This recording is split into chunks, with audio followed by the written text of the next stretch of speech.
and welcome to the EduCast, where we explore the mind of inspiring educators. Hello, I am Devasis Dwivedi from BSc Microbiology second semester.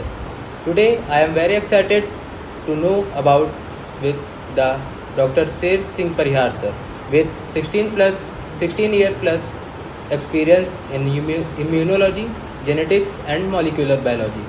So, let's get started. Sir, can you tell us about something your background and how your journey to the teaching began? आपने जैसा पूछा कि मेरी शिक्षा दीक्षा कैसी रही, जी तो sir. मेरा जो जन्म हुआ है वो क्योंसर में हुआ है। जी सर। और क्योंसर में जिस समय मेरा जन्म हुआ तो आप जानते हैं कि बहुत सारी स्कूलें नहीं हुआ करती थी। जी सर।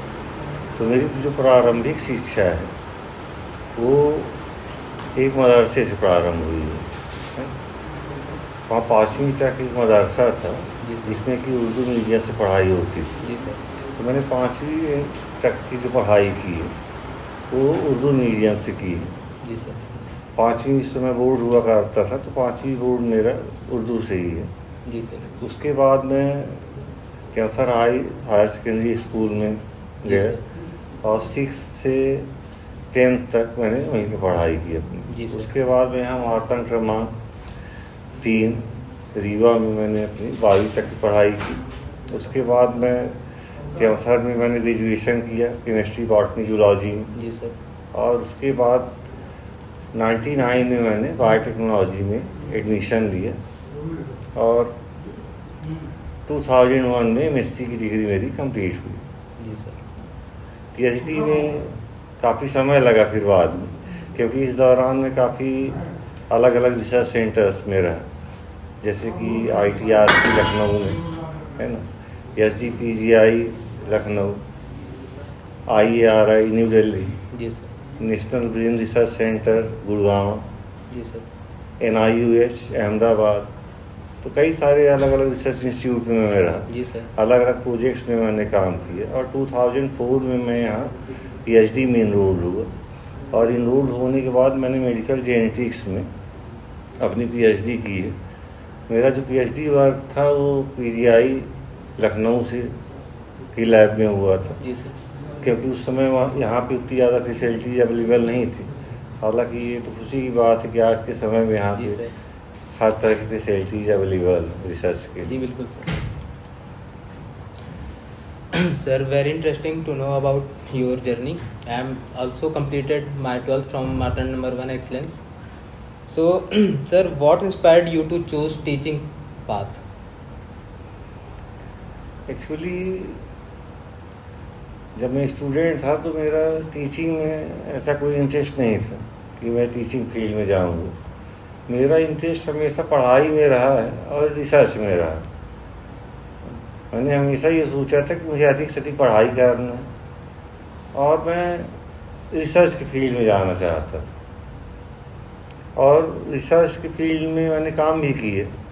मुझे कई सारे अलग अलग रिसर्च सेंटर में, जैसे Indian toxicological research centre Lucknow में मैं इम्यूनोलॉजी लैब में था, तो वहाँ रिमोटाइड आर्थराइटिस से रिलेटेड रिसर्च में मैं था। वहाँ पे माउस मॉडल पे मैंने वर्क किया है वहाँ पे, तो एनिमल हैंडलिंग वगैरह पे काम किया है। उसके बाद IARI में प्लांट साइंस में इन्वायरमेंटल साइंस से रिलेटेड स्टडी थी, उसमें मैंने काम किया। और बाद में मैं ह्यूमन स्टडीज़ में रहा है ना। ब्रेन रिसर्च में मैंने ब्रेन से रिलेटेड रिसर्च किया। अपनी पीएचडी मैंने मेडिकल जेनेटिक्स में रिसर्च किया। तो मेरा इंटरेस्ट हमेशा रिसर्च फील्ड में रहा। लेकिन जब मैं पीएचडी कर रहा था तो पीएचडी के अपने अंतिम समय में 2008 में मेरी पीएचडी कंप्लीट हुई। तो 2008 में ही कुछ ऐसा हुआ कि यहाँ पे गर्ल्स डिग्री कॉलेज है शहर में, रीवा शहर में। जी सर। तो हमारे एक मित्र ने कहा कि वहाँ पे बायोटेक्नोलॉजी में आप अप्लाई कर दीजिए। तो मैंने कहा कि मुझे टीचिंग में इंटरेस्ट नहीं है। तब भी उन्होंने कहा कि आप एक एप्लीकेशन बना के दे दीजिए, मैं वहाँ पे जाके जी सर। दे देता हूँ। तो मैंने एप्लीकेशन ऐसे ही बना के दे दिया अपने फ्रेंड को, तो उन्होंने जाके वहाँ पे अप्लाई कर दिया उसको। बाद में कुछ समय बाद क्या हुआ कि वहाँ पे वैकेंसी आई होगी, तो वहाँ से मुझको कॉल आया कि आपका सिलेक्शन यहाँ पे हुआ है, तो क्या आप यहाँ पे पढ़ाना पसंद करेंगे। तो तब तक मेरा पढ़ाने में कोई इंटरेस्ट नहीं था, तो मैंने कहा कि मैं कल आता हूँ और पहले स्टूडेंट से मिलता हूँ, उसके बाद मैं डिसाइड करूँगा कि मुझे पढ़ाना है कि नहीं पढ़ाना।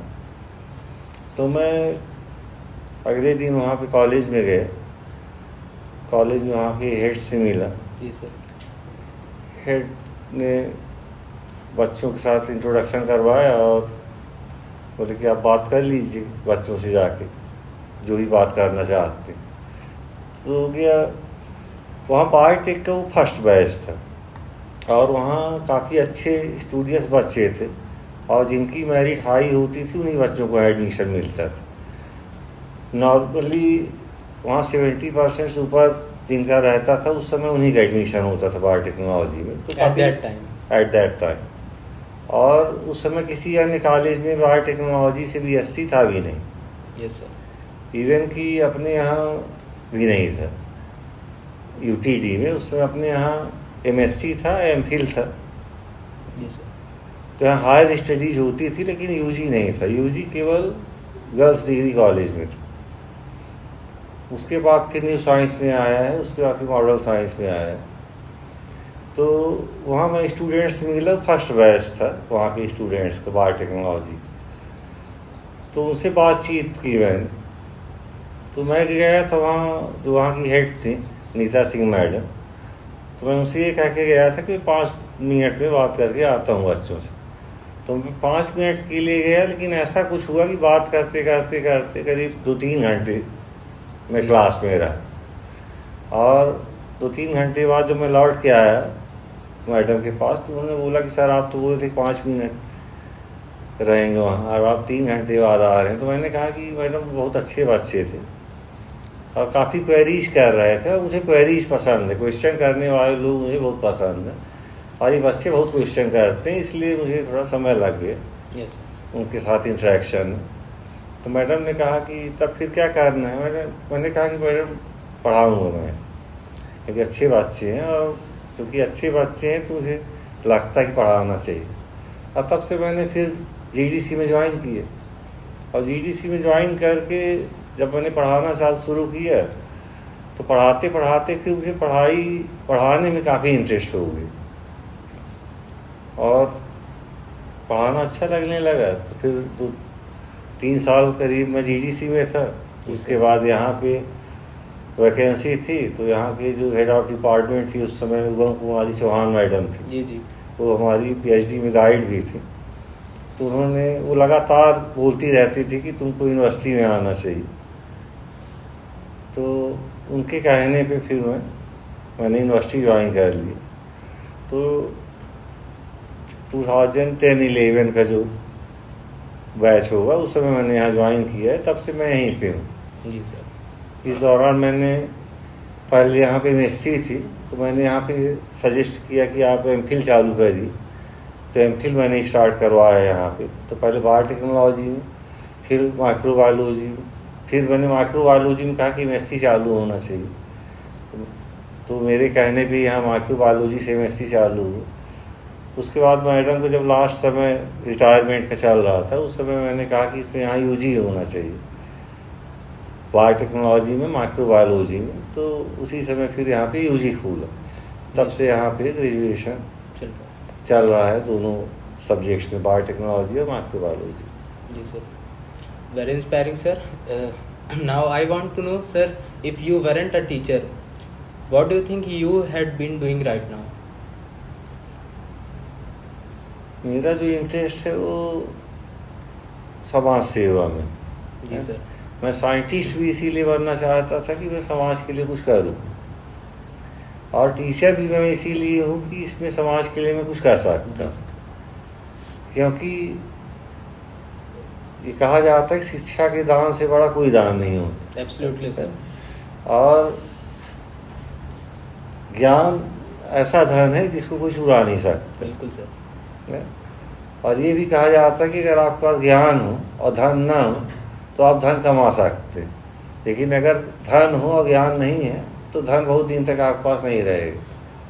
तो मेरा इंटरेस्ट समाज सेवा में था, इसीलिए मैं टीचिंग में हूँ। Okay sir. क्योंकि क्योंकि इससे समाज को मैं एक दिशा दे सकता हूँ, क्योंकि मेरा सामना रोज़ बहुत सारे बच्चों से होता है और मैं बच्चों से बात कर सकता हूँ, वो भी यंग माइंड से, जिनको आगे चल के समाज को बनाना है और समाज को दिशा देनी। तो मैं जैसा चाहूँ उनको मोल्ड कर सकता हूँ, मैं अपनी बातें उनसे शेयर कर सकता हूँ, अपने विचार उनके ब्रेन में डाल सकता हूँ और अपनी बात से सहमत कर सकता हूँ। तो और उनको भी समाज सेवा के लिए प्रेरित कर सकता हूँ, जिससे कि आगे वो किसी भी फील्ड में जाएं तो सबसे पहले एक अच्छे इंसान बने, है ना। समाज सेवा का मतलब ये है कि आप इंसानों की सेवा करिए किसी भी तरीके से।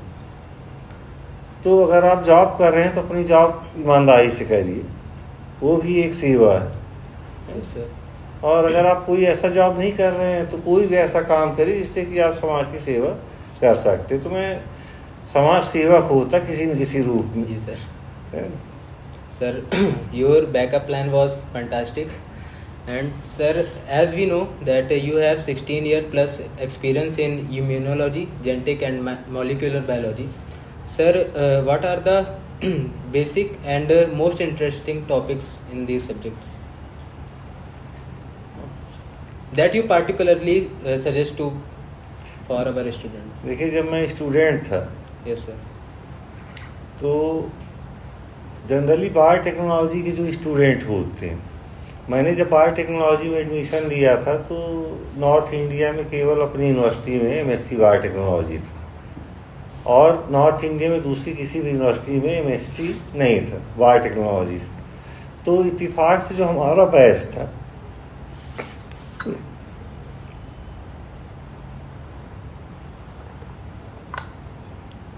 उसमें बहुत दूर दूर के बच्चे थे, लगभग पूरे इंडिया को रिप्रेजेंट करते थे। तो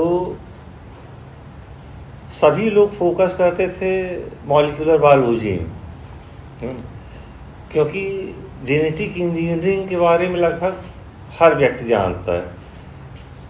जेनेटिक इंजीनियरिंग के बारे में नहीं जानता तो क्लोनिंग के बारे में तो जो साइंस से नहीं जुड़ा है वो भी जानता है कि क्लोनिंग कोई चीज़ है। Yes sir.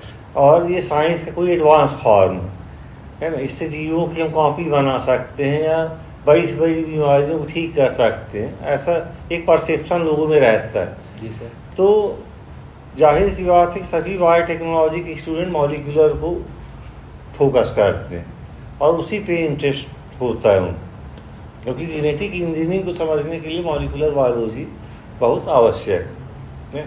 लेकिन मैंने अपनी एमएससी की ट्रेनिंग के दौरान इम्यूनोलॉजी में काम किया, तो उससे मेरा इंटरेस्ट इम्यूनोलॉजी के फील्ड में भी हो, इसीलिए मैं आगे चल के मैं मॉलिक्यूलर और इम्यूनोलॉजी जो है उसको मैंने फोकस किया अपनी टीचिंग में भी। और अगर इम्यूनोलॉजी की बात करें तो इम्यूनोलॉजी में कई सारे टॉपिक हैं जो कि इम्पॉर्टेंट हो सकते हैं, लेकिन सबसे पहले तो उसमें इम्यूनिटी के जो टाइप्स हैं और इम्यूनिटी कैसे डेवलप होती है, और उसमें बहुत इंटरेस्टिंग टॉपिक है वैक्सीन, उसके बारे में पढ़ना बहुत ज़रूरी है। और अगर आप मॉलिक्यूलर बायोलॉजी की बात करें तो उसमें डीएनए का ऑर्गेनाइजेशन, रेप्लिकेशन, ट्रांसक्रिप्शन, ट्रांसलेशन और जीन रेगुलेशन, ये बहुत इंपॉर्टेंट टॉपिक है, जिनमें कि जीन रेगुलेशन जो है वो सब बहुत ही इंपॉर्टेंट टॉपिक। लेकिन जीन रेगुलेशन को समझने के लिए आपको पूरी मॉलिक्यूलर बायोलॉजी और सेल बायोलॉजी आनी चाहिए, तभी आप जीन रेगुलेशन को अच्छे से समझ सकते हैं। और जीन रेगुलेशन को समझना ही एडवांस साइंस का एम है, ये जान लीजिए। जितना हम जीन के रेगुलेशन को समझ पाएंगे उतना ही ज़्यादा हम लाइफ साइंस में या बायोटेक्नोलॉजी की फील्ड में रिसर्च कर सकते हैं और उतना ही ज़्यादा हम ह्यूमैनिटी के लिए कुछ कर सकते हैं। Yes sir, thank you sir for your suggestion for this topics. Now sir, can you share a class memory that still makes you laugh? Class memories तो जनरली क्लासेस तो जैसी होती हैं तो सभी की होती हैं, लेकिन अगर मेमोरी की बात करें तो एक जन हमारे टीचर हुआ करते थे, H.N.. Singh sir. Yes sir. जब हम लोग एमएससी करते थे तो उसी CMB हैदराबाद के साइंटिस्ट थे और रिटायर हो गए थे, और वो देखने में भी साइंटिस्ट जैसे नज़र आते थे। तो बल्कि हम लोग ये कहा करते थे कि जैसे अगर कोई पूछता था कि एच.एन. सिंह सर कहाँ मिलेंगे या कैसे उनको पहचाने कि कैसे हैं वो, तो हम लोग बोलते थे कि सुबह सुबह आप यूनिवर्सिटी कैंपस में घूमिए, अगर कोई आदमी जिसकी बड़ी बड़ी सफ़ेद सफ़ेद दाढ़ी हो, बड़े बड़े सफ़ेद सफ़ेद बाल हों, है ना, और कूद कूद के नीम के पेड़ के नीचे नीम की पत्तियाँ तोड़ रहा हो, तो समझ जाइए कि एच.एन. सिंह सर है हमारे। तो बहुत इंटरेस्टिंग था वो, बहुत ही नॉलेजफुल पर्सन भी थे और बहुत मज़ा भी आता था उनके साथ। और उनको याद करके अभी हम लोग हंसी आती है, क्योंकि हम लोग कैंटीन में हो हम लोग या कहीं भी हो तो पकड़ पकड़ के क्लास में ले जाते थे, so that you can laugh. है ना। तो इसलिए अभी भी हम लोग को उनकी याद आती है और बड़ा मज़ा आता है उस चीज़। Sir, okay sir, as you tell us about that, this was a story at the time when you were a student, but sir, was there any student of yours who was such sir, who annoyed you like this? कई सारे students हुए हैं हमारे जिनके बारे में कह सकता हूँ कि उन्होंने शुरुआती समय में तो ऐसा होता है, जनरली क्या होता है कि बहुत सारे स्टूडेंट टीचर जैसे ही बनना चाहते हैं। तो एक ऐसा भी समय था कि बहुत सारे स्टूडेंट ऐसे हुआ करते थे हमारे कि जो हमारे जैसे ही बनना चाहते थे, मतलब सर कैसा पहनते हैं, इवन कि जैसा सर पहनते हैं वैसे ही पहनना है, जैसे सर बोलते हैं वैसे ही बोलना है। They admire you as an idol. तो उनमें से कई सारे स्टूडेंट आज की डेट में सफल भी हैं। Okay sir. तो कुछ साइंटिस्ट हैं, यूरोप में हैं, अमेरिका में हैं, कुछ अपने इंडिया में भी हैं। तो जैसे अपने यहाँ लोकल में आपका एक स्टूडेंट है मॉडल साइंस कॉलेज में, जिसको PM3 कॉलेज है, तो वहाँ हमारे 3 स्टूडेंट हैं इसी तरीके के अच्छे स्टूडेंट थे जो फॉलो करते थे हम। और मैहर कॉलेज में असिस्टेंट प्रोफेसर, और एक अच्छा स्टूडेंट हमारा था संजय वर्मा, जो कि अभी यहाँ PM3 कॉलेज में ही है, असिस्टेंट प्रोफेसर। तो जब मैं MPhil पढ़ा रहा था, MPhil के दौरान ही असिस्टेंट प्रोफेसर वो हो गए, तो काफ़ी टैलेंटेड स्टूडेंट थे। तो ये सब स्टूडेंट हमेशा याद आएंगे। Sir, have you ever learned something unexpected from a student? हाँ, अनएक्सपेक्टेड तो होता ही है, क्योंकि स्टूडेंट्स क्या होता है ना कि कुछ भी पूछ सकते हैं। Yes sir. तो स्टूडेंट का कोई भरोसा नहीं, और स्टूडेंट कभी कभी ऐसी चीज़ पूछ देते हैं कि जिसको आप जानते होते हैं, लेकिन वो इस तरीके से पूछते हैं कि आप भी सोचने को मजबूर हो जाते हैं उस समय कि है क्या। How to explain it. हाँ, मतलब नहीं, हाउ टू एक्सप्लेन तो ठीक है, प्रॉपर वर्ड सर, कि ये है क्या एक्चुअली, ये पूछना क्या चाह रहा है। कभी कभी ऐसा हो जाता है।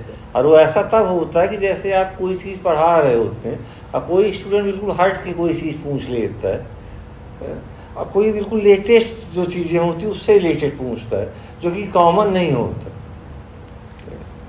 तो ऐसा सुनने में मिलता रहता है स्टूडेंट्स, और ये अच्छा भी है। और मैं इस चीज़ के लिए इनकरेज करता हूँ स्टूडेंट्स कि वो अधिक से अधिक क्वेश्चन पूछें और मैं उनका आंसर दूँ, to boost their confidence. Sir, if your teaching style were a movie or song, sir, can you describe it in one song or movie? Movie or song? Sir, like there are many documentaries. Are like if we look at the Three Idiot, it was also a bond between a teacher and a student. कई सारे ऐसे हैं। तो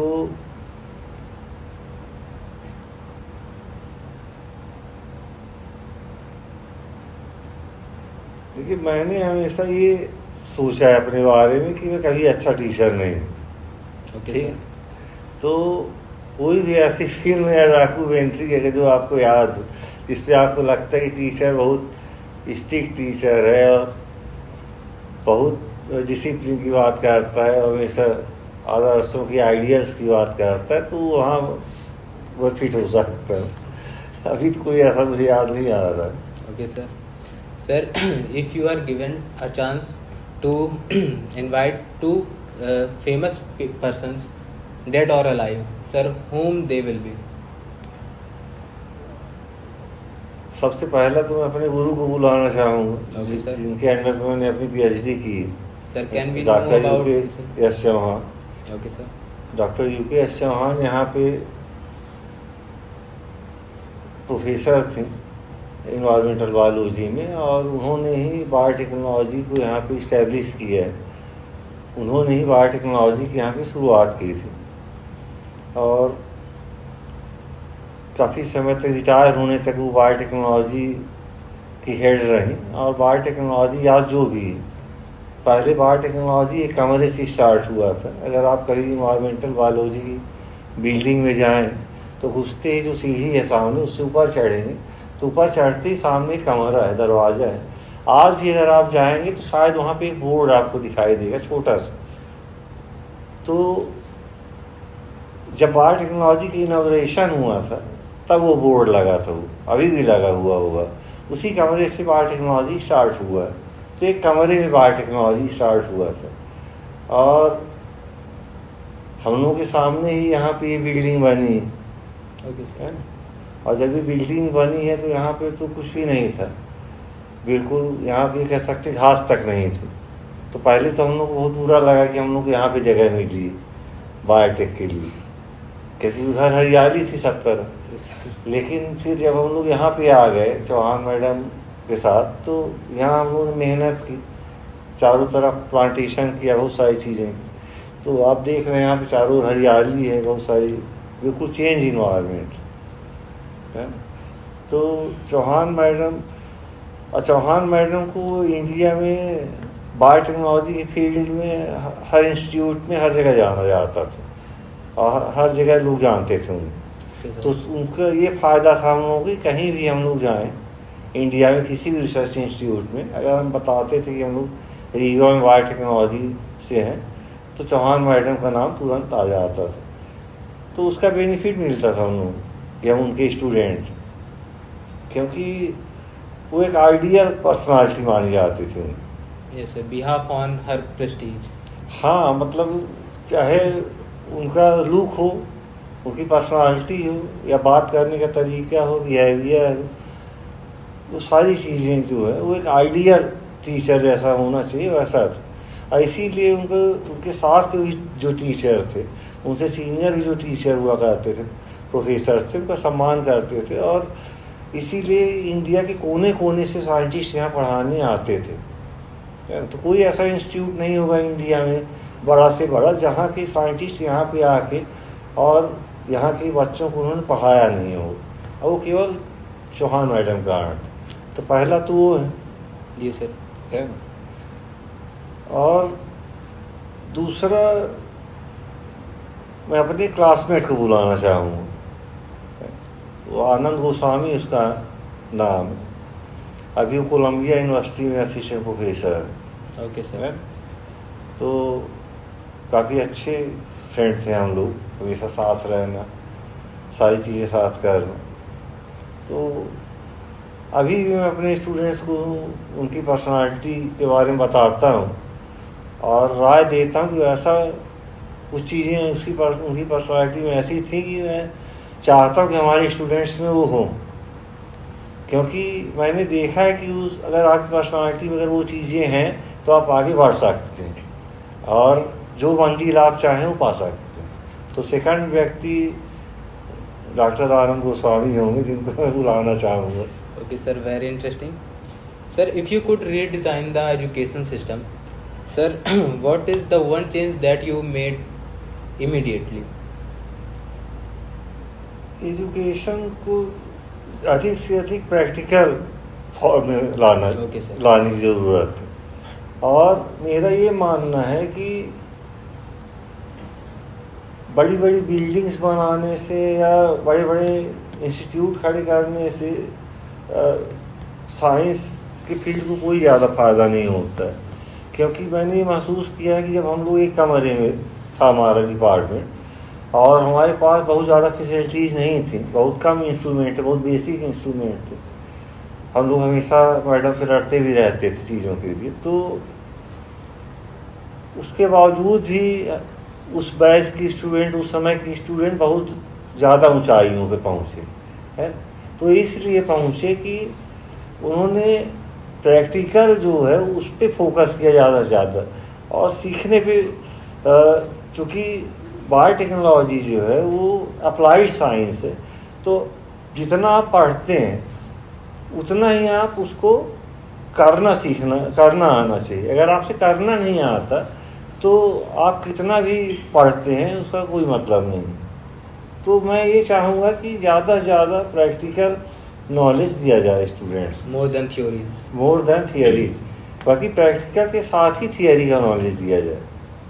yes sir, what are the key advices for the person who is interested in entering the profession of teaching? Teaching में कोई व्यक्ति inter करना चाहता है तो उसको सबसे पहले तो मैं ये बताना चाहता हूँ कि टीचिंग बहुत कठिन प्रोफेशन है। इसलिए कठिन है कि आपने देखा होगा कि अगर सामने एक भीड़ हो और आपको किसी को खड़े कर दिया जाए कि आपको लेक्चर देना है, कुछ बोलना है, तो जनरली लोग क्या कि हेजिटेशन फील करते हैं और कॉन्फिडेंट फील नहीं करते और बोल नहीं पाते। तो एक टीचर बनने के लिए आपके अंदर कॉन्फिडेंस होना चाहिए, और कॉन्फिडेंस नॉलेज से आता है। Yes sir. तो अधिक से अधिक नॉलेज गेन करिए जिससे कि आपके अंदर कॉन्फिडेंस डेवलप हो और लीडरशिप क्वालिटी डेवलप करिए। अपने आप को लीडर महसूस करिए आप कि हम लीडर हैं और हमारी जिम्मेदारी है कि जो हमारे स्टूडेंट्स हैं उनको एक एम तक हमको पहुंचाना है, लेके जाना है। तो एक लीडरशिप क्वालिटी डेवलप करिए, उसके लिए कॉन्फिडेंस ज़रूरी है, कॉन्फिडेंस के लिए नॉलेज ज़रूरी है। तो अधिक से अधिक पढ़िए और फिर अपनी लाइफ को आइडियल बनाने की कोशिश करिए।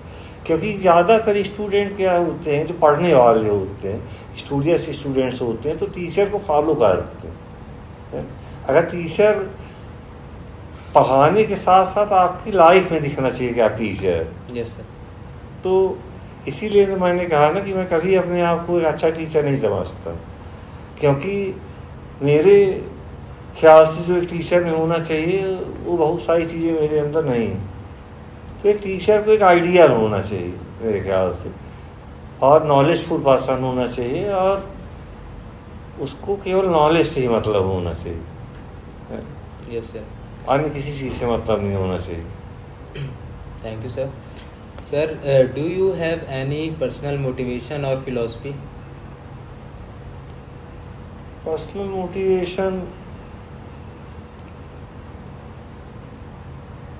मोटिवेशन या फिलॉसफी मेरी यही है कि अपने आप को बेस्ट समझो। Okay sir. अगर आप अपने आप को बेस्ट नहीं कहोगे तो कौन कहेगा? हमारे एक सीनियर थे, वो कहते थे कि टीचिंग जब आप पढ़ाई करते हैं, पढ़ाई करके जब आप मार्केट में जाएंगे तो आपको जॉब करना है, और जॉब क्यों करेंगे? क्योंकि पैसा कमाना है। तो आप उनको ये कहते थे कि आपको अपने टैलेंट को सेल करना है, और अगर कोई चीज़ सेल करना है तो उसको अच्छा बताओगे तभी सेल कर पाओगे, है ना? अगर आप खुद अपनी चीज़ को अच्छा नहीं कहोगे तो दूसरा क्यों खरीदेगा? तो इसीलिए आप हमेशा अपने आप को बेस्ट समझो। Yes sir. कि मैं बेस्ट हूँ, यही मेरी फिलॉसफी, कि मैं बेस्ट हूँ, मैं सब कुछ कर सकता हूँ, है ना? और be positive. Thank you so much, sir, for talking us behind the Educast table. Sir, your stories are very inspiring, and we admire your suggestions and advices.